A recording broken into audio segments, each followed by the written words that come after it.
केशवनगर राज्य के एक छोटे से गांव में हरिराम नाम का एक सीधा साधा, मेहनती और ईमानदार किसान अपनी पत्नी के साथ खेत में बैठा हुआ था। देखना, हमारी फसल इस साल बहुत अच्छी होगी। हाँ, क्योंकि मेरी मेहनत के साथ साथ मेरे खेत की जमीन पर तुम्हारी मेहनत का पसीना भी शामिल है अर्चना। हाँ। नहीं, सारे गांव में केवल तुम ही मेहनती और ईमानदार हो। तुम्हारे पास जमीन तो कम है, लेकिन तुम्हारा दिल बहुत बड़ा है। कुछ देर बाद दोनों पति पत्नी घर चले गए।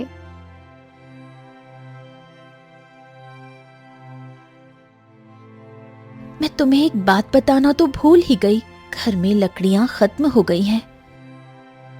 अरे चिंता मत करो, मैं कल सुबह सबसे पहले जंगल में लकड़ियां काटने के लिए ही चला जाऊंगा। ठीक है ना, ले आऊंगा। चलो अब।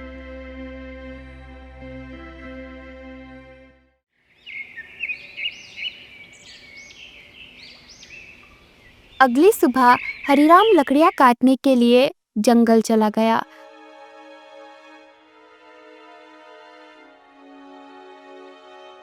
हरिराम एक पेड़ पर कुल्हाड़ी चलाने ही वाला था कि तभी उसने देखा झाड़ियों में एक घायल बंदर कर्रा रहा था। हे भगवान, बाप रे, इस बंदर को तो लगता है किसी ने बुरी तरह से घायल कर दिया है। जरूर किसी जंगली जानवर ने इसके ऊपर हमला किया होगा। बताओ भला, बेचारे का हाथ खून से भरा हुआ है। ओहो हो।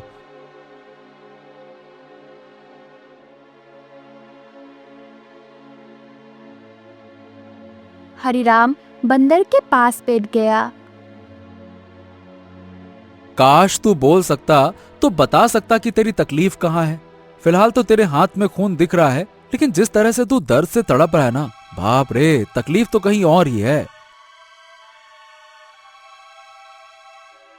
उसी समय वहां एक साधु आ पहुंचा।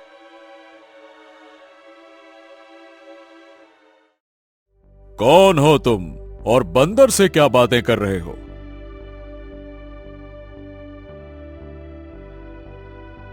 प्रणाम साधु महाराज, मैं तो बस लकड़ियां काटने के लिए जंगल में आया था। इस घायल बंदर को देखा तो इसके ऊपर तरस आ गया। लगता है किसी जंगली जानवर ने हमला किया है इसके ऊपर। देखिए ना, इसके हाथ से खून बह रहा है। लेकिन जिस तरह ये दर्द से तड़प रहा है, मुझे तो लगता है कि इसे कहीं और ही तकलीफ है। बहुत कम इंसान होते हैं जिनके मन में जानवरों के प्रति इंसानियत होती है। रुको रुको रुको। ओम। इतना बोलकर साधु मंत्र पढ़ने लगा। अचानक रंग बिरंगी किरणों से बंदर का जख्म ठीक हो गया।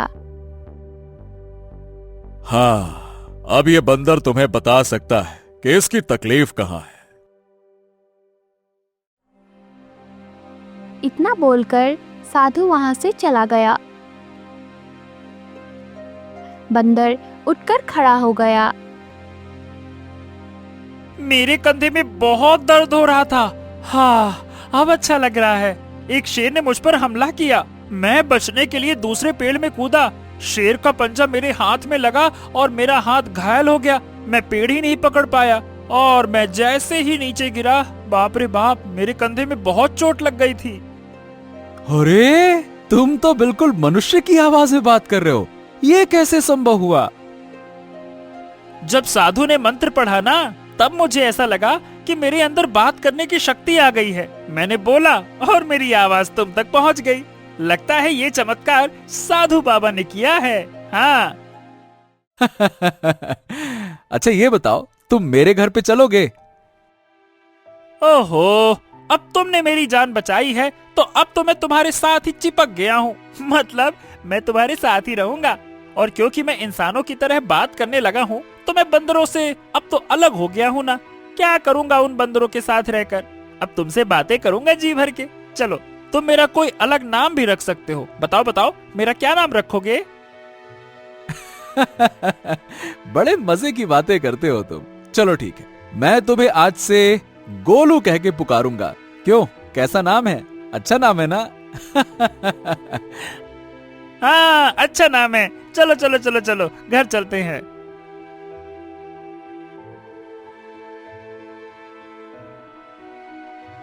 हरिराम गोलू को लेकर घर आ पहुंचा।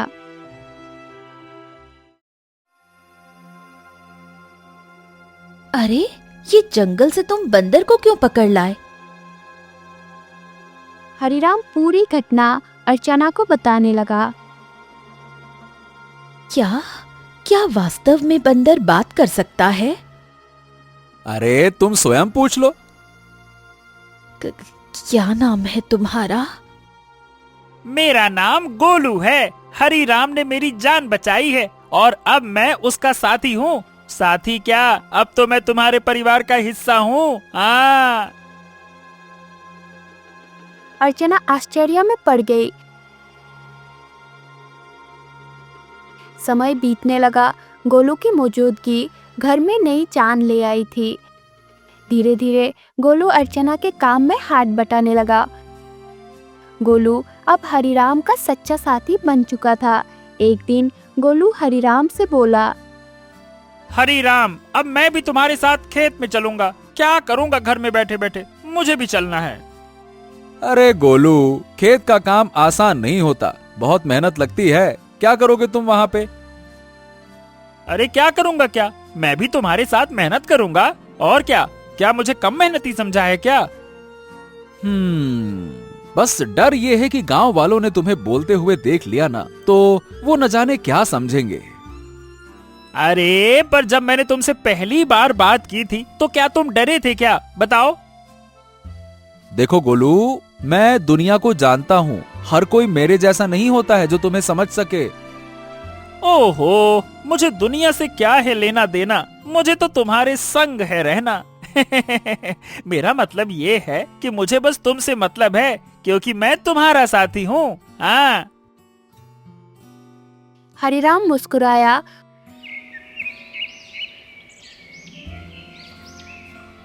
और अगले दिन गोलू को साथ लेकर खेत चला गया। कुछ ही दिनों में गोलू ने खेती की हर बात सीख ली। अब वो हरिराम का सच्चा मददगार बन गया था। हरिराम, अरे आज की मिट्टी तो बहुत भारी लग रही है। गोलू, अब तो तू पक्का किसान बन गया है। मिट्टी का भी फर्क समझने लगा है।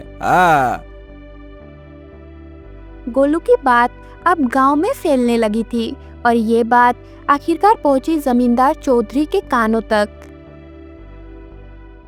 क्या हरिराम के घर एक बंदर है जो इंसानों की तरह बोलता है? हाँ जमींदार साहब, मैं खुद देख चुका हूँ।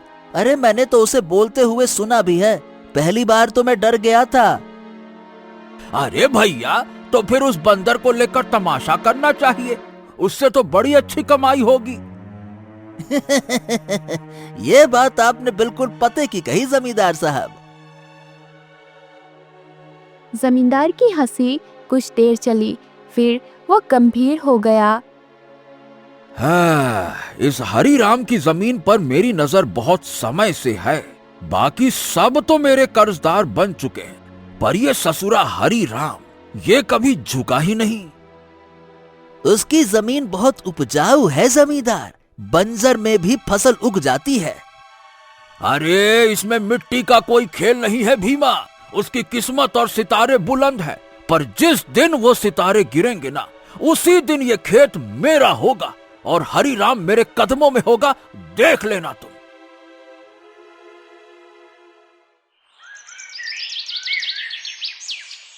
समय ऐसे ही बीतने लगा। एक दिन हरिराम और गोलू जब खेत से घर लौटे तो आंगन में बैठी अर्चना को देखकर दोनों के चेहरे पर चिंता की रेखाएं खींच गई। अरे अर्चना, क्या हुआ? ये कैसी खांसी है?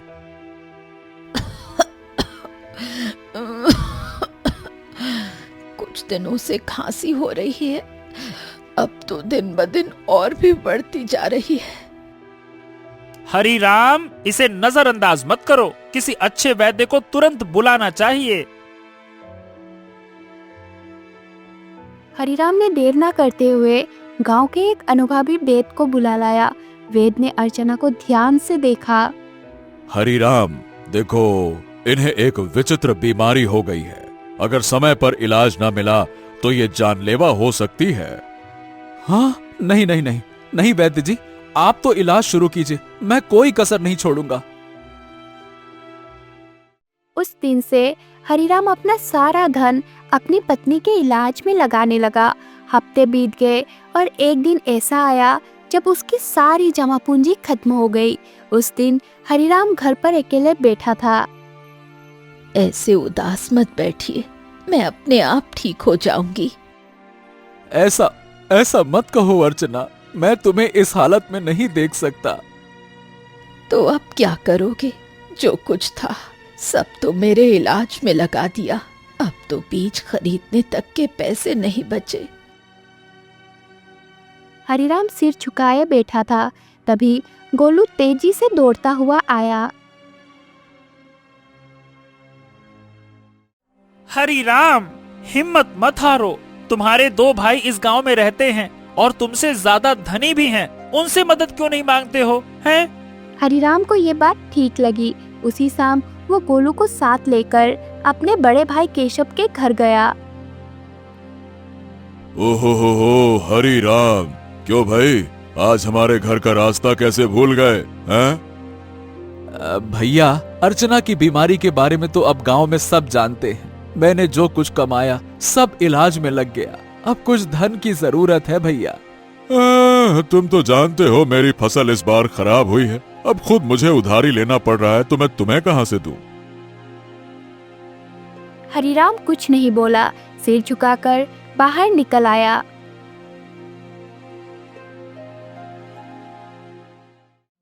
अरे वो झूठ बोल रहा था हरिराम। मैंने उसके चेहरे को देखा है, वो देना ही नहीं चाहता था। हाँ जानता हूँ रे गोलू, पर चलो एक और भाई है, उनसे मिलते हैं, चलो। अब दोनों बिरजू के घर पहुंचे। बिरजू ने दरवाजा खोला और हरिराम को देखकर चौंक गया। ओ हरिराम, आज भाई की याद कैसे आ गई? भैया मेरी पत्नी अर्चना बहुत बीमार है, थोड़ा सा धन चाहिए इलाज के लिए। क्या? अरे बंटवारे में वैसे भी तुझे ज्यादा जमीन मिल गई थी, उसे बेच नहीं देता? मेरे पास धन का पेड़ लगा है क्या जो मांगने चला आया? झूठ मत बोलो भैया। सच तो यह है कि तुमने और केशव भैया ने मेरे हिस्से की जमीन भी दबा ली थी। मुझे 6 बीघा जमीन मिलनी थी, बस 2 बीघा मिली है, 2 बीघा। अरे निकल जा यहाँ से। अगर कर्ज लेना है तो जमींदार के पास जा।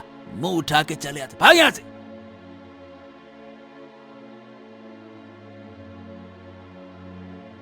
हरिराम और गोलू वहां से चुपचाप बाहर आ गए।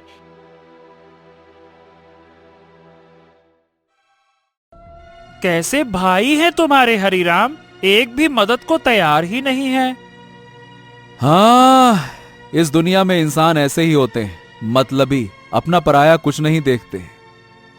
तो अब क्या करोगे? क्या जमींदार के पास जाओगे?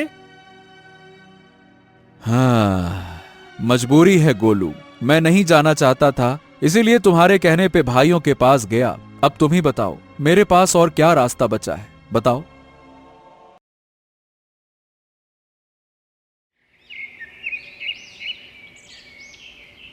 अगले दिन हरिराम और गोलू जमींदार की हवेली में जा पहुंचे। उम्मीद उसे कम थी, मगर अपने पत्नी के खातिर उसने खुद को झुका दिया था। मैं जानता था हरिराम, एक न एक दिन तू चलकर मेरी हवेली में जरूर आएगा भैया। आपने बिल्कुल सही कहा था मालिक। जब तक इसकी किस्मत चमक रही थी तब तक बहुत अकड़ में चलता था। अब देखो कैसा मुरझाया मुरझाया सा खड़ा है। ए जमींदार, तुम्हें किसी की हालत का मजाक उड़ाने का हक नहीं है। लोग तुम्हारा सम्मान करते हैं, तुम्हें भी दूसरों का सम्मान करना चाहिए, समझे? ए बंदरवा, बकवास बंद कर। तू इंसानों की तरह बोलता है, इसका मतलब ये नहीं है कि तू इंसान बन गया है, समझा? हाँ भैया हरिराम, बताओ क्यों आए हो? क्या बताएं, आपको तो सब पता है। मेरी पत्नी बीमार है, सारा धन इलाज में चला गया, कुछ धन की आवश्यकता है। अच्छा, धन चाहिए तो भैया मेरी शर्तें सुन लो। ब्याज 50% और बदले में कुछ गिरवी रखना होगा। हाँ, मेरे पास कुछ बचा है क्या जो गिरवी रखूं? जो सोने के आभूषण थे वो भी इलाज में बिक चुके हैं। अरे है ना, क्यों नहीं है? तेरे पास 2 बीघा जमीन है, भैया उसे गिरवी रखो। वक्त पर कर्ज चुकाएगा तो जमीन तेरी वरना मेरी, सीधा हिसाब। बोलो भैया। अरे ये तो सरासर अन्याय है। तुम किसी की मजबूरी का फायदा उठा रहे हो। ऐसे तो हरिराम कभी कर्ज ही नहीं चुका पाएगा। ए हरिराम, पहले तो तू इस अपने पालतू बोलने वाले बंदर को ले जा यहाँ से, नहीं तो मेरा मन बदल गया तो हो गया तेरा काम। जब से आया है पटर पटर पटर पटर। चुप कर। हरिराम चलो मेरे साथ, ये कर्ज मत लो, चलो। गोलू, मेरे पास अब और कोई चारा नहीं है। अरे तुम बस चलो तो, मैं तुम्हारी मदद करूंगा ना। हाँ चलो मेरे साथ।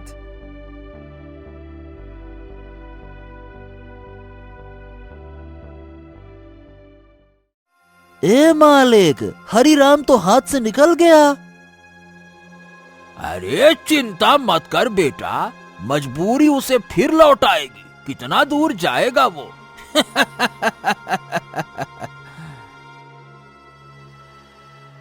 हरिराम गोलू के साथ घर आ पहुंचा और गोलू तुरंत वहां से चला गया। शाम तक गोलू लौटकर नहीं आया। हरिराम और अर्चना की चिंता बढ़ने लगी। गोलू अब तक क्यों नहीं आया? कहीं जमींदार ने उसे कुछ कर तो नहीं दिया? अरे पता नहीं कहाँ गया। मेरा मन भी बड़ा बेचैन है।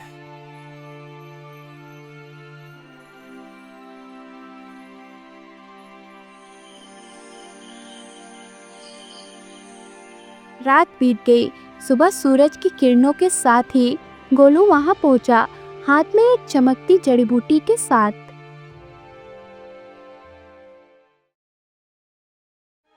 अरे गोलू, तू कहाँ था? हमें लगा कहीं तुझे कुछ हो तो नहीं गया। अरे मैं जंगल गया था उन साधु महाराज को ढूंढने जिनसे मुझे बोलने की शक्ति मिली थी। उन्हें मैंने सारी बात बताई और उन्होंने दया करके ये जड़ी बूटी दी है। उन्होंने कहा है कि इससे बड़ी से बड़ी बीमारी ठीक हो सकती है। हाँ। गोलू ने वो जड़ी बूटी अर्चना को दे दी। कुछ देर बाद अर्चना की आंखों में चमक लौट आई। मुझे बिल्कुल स्वस्थ महसूस हो रहा है, जैसे मैं कभी बीमार ही नहीं थी। हाँ। अर्चना, तुम्हारी खांसी भी ठीक हो गई। और गोलू, तू तो हमारे लिए देवता बन गया।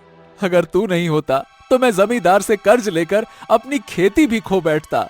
हाँ, अब मेरी पत्नी तो ठीक है, लेकिन खेत में बीज डालने के पैसे तक नहीं बचे। मैं जानता था कि अर्चना के ठीक होने के बाद तुम्हें बीज की जरूरत पड़ेगी, इसीलिए मैं साधु महाराज से बीज भी लेकर आया हूँ। हाँ, ये देखो। क्या बीज? हाँ, उन्होंने ये चमत्कारी बीज दिए हैं। अब देखो, अगर तुम इन्हें अपने खेत में बो दोगे तो ऐसी फसल उगेगी जो पूरे राज्य में किसी ने नहीं उगाई होगी, और सबसे पहले तुम्हारी फसल ही तैयार होगी। हाँ, मजा आ गया ना? इतनी जल्दी? हाँ, लेकिन एक शर्त भी दी है साधु महाराज ने। जब तुम्हारा समय अच्छा हो जाए तब तुम उन लोगों की मदद करना जो जमींदार के कर्ज में दबे हुए हैं। अरे मित्र गोलू, गोलू गोलू गोलू, तू मेरा सच्चा साथी निकला। हम दोनों मिलकर अच्छे से खेत में फसल बोएंगे। चल मेरे भाई।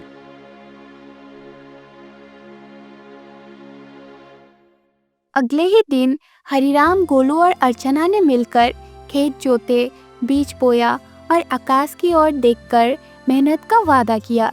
कुछ ही दिनों में हरिराम के खेत में ऐसी फसल लहराई जैसे किसी ने पहले कभी नहीं देखी थी। गांव वाले चकित रह गए। अरे देखो रे देखो, हरिराम के खेत में तो जैसे सोने जैसी फसल लहरा रही है। हाँ हाँ हाँ हाँ हाँ। हाँ, हमारी फसल तो अभी जामी भी नहीं है और इसकी तो फसल भी तैयार हो गई। और उसकी बीवी अर्चना, जो कि महीनों बीमार रही, अब रोज खेत में काम करती है। भैया, ये तो कोई चमत्कार ही लगता है। कुछ दिनों बाद हरिराम की किस्मत बदल गई। चमत्कारी फसल ने उसे गांव का सबसे सफल किसान बना दिया। बाजार में उसके नाम की चर्चा फैल गई। हरि राम जपो राम नाम, बन गया तू धनवान, जो सोचा था वो हो गया सच। हाँ, वाकई में सच तो हो गया, लेकिन अब बारी है गोलू वादा निभाने की, उन सब की मदद करने की जो जमींदार के कर्ज में डूबे हैं। हाँ बिल्कुल, चलो आज से ही शुरुआत करते हैं। अपने गांव का बिंदेसर का खेत सबसे पहले छुड़ाते हैं। चलो। हरिराम और गोलू ने अपना मुनाफा इकट्ठा किया और एक एक कर गांव वालों का कर्ज चुकाने लगे। कालू, लाला और रज्जो सभी ने अपनी जमीन वापस पा ली। हरि राम भैया, आज आपने हमें नया जीवन दे दिया। सही बताओ, बिल्कुल, बहुत बहुत धन्यवाद। गांव में खुशी लौटने लगी, लेकिन जमींदार के चेहरे पर सन्नाटा छा गया। ये सब देखकर जमींदार गुस्से से अपने साथी भीमा से बोला, हाँ, ए भीमा, तू देख रहा है ना कि क्या हो रहा है?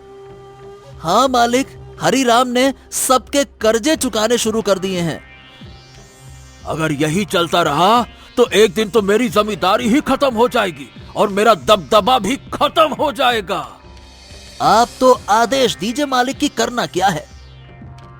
अब बहुत हो गया भीमा, अगर ये हरिराम ऐसे ही सबकी जमीन छुड़वाता रहा तो मेरा क्या बचेगा? मेरा दबदबा, मेरी हवेली है।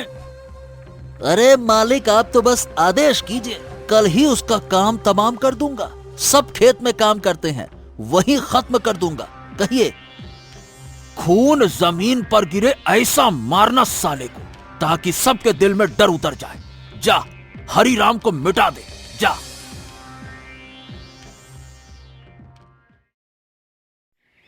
सुबह का सूरज उगा, लेकिन किसी तूफान से पहले की शांति जैसा लग रहा था। हरिराम खेत में बीजों को देख रहा था, जो अब सोने जैसा चमकते दिखते थे। अरे गोलू, देख तो, ये फसल तो जैसे गाना गा रही हो। तुम्हारे हाथ की छुअन में जादू है। हाँ बिल्कुल सही कह रहे हो मित्र, इस बार की फसल सोने की फसल जैसी उगती हुई दिख रही है। वाह वाह वाह वाह वाह वाह। इतना बोलकर अचानक गोलू एक और हट गया। सच तो ये था कि गोलू को किसी की आहट की भनक लग चुकी थी। तभी वहाँ जमींदार और भीमा आ पहुंचे। भीमा के हाथ में लंबा बरसा था। अब भुगतो किसान। जैसे ही भीमा ने हरिराम की ओर बरसा फेंका, एक छलांग, एक चीख, एक बार, लेकिन हरिराम पर नहीं, गोलू पर। गोलू! नहीं नहीं, ये क्या किया तूने? तुम्हारे लिए मित्रता का मतलब सिर्फ साथ नहीं होता, कभी कभी बलिदान भी होता है। तूने मेरी जान बचाने के लिए अपनी जान दांव पर लगा दी। क्योंकि तुम मेरे साथी हो और मैं तुम्हारा।